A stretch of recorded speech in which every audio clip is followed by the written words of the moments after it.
Queridos amigos, estamos iniciando con la palabra de Dios en este sábado 25 de octubre.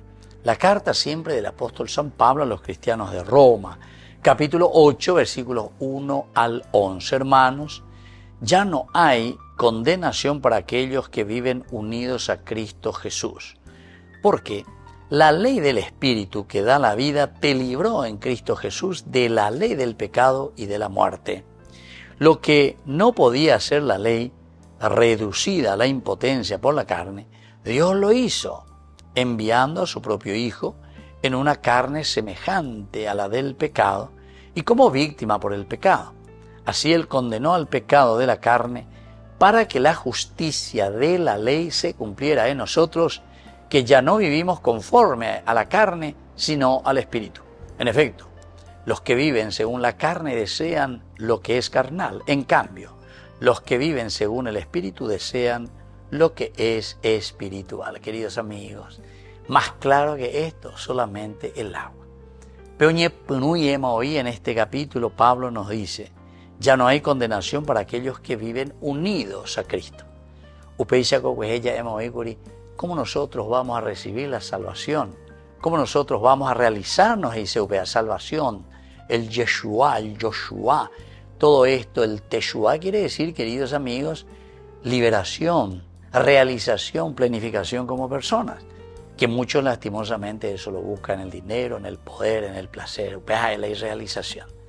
Pero sin embargo después, aquí Pablo es muy concreto y nos dice, el Señor te libró del pecado y de la muerte. Lo que no podía hacer la ley, reducida a la impotencia por la carne, Dios lo hizo por medio de su Hijo Jesucristo. Y Él es el que nos trae esta liberación y esta salvación.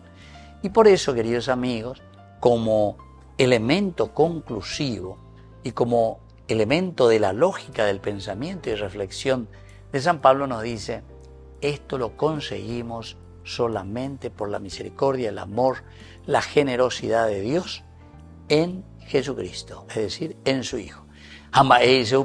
Que nosotros recibimos esta liberación y realización en Jesucristo. A través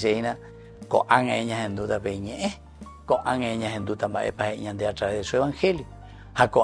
Como Pablo nos exhorta. Entonces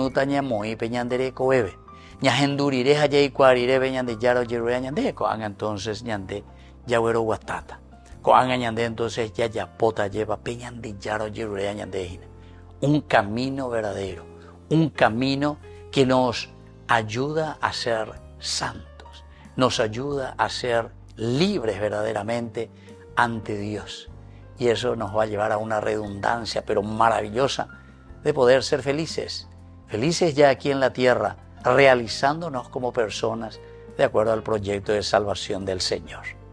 Que la bendición de Dios descienda sobre cada uno de nosotros, el Padre y el Hijo y el Espíritu Santo. Amén.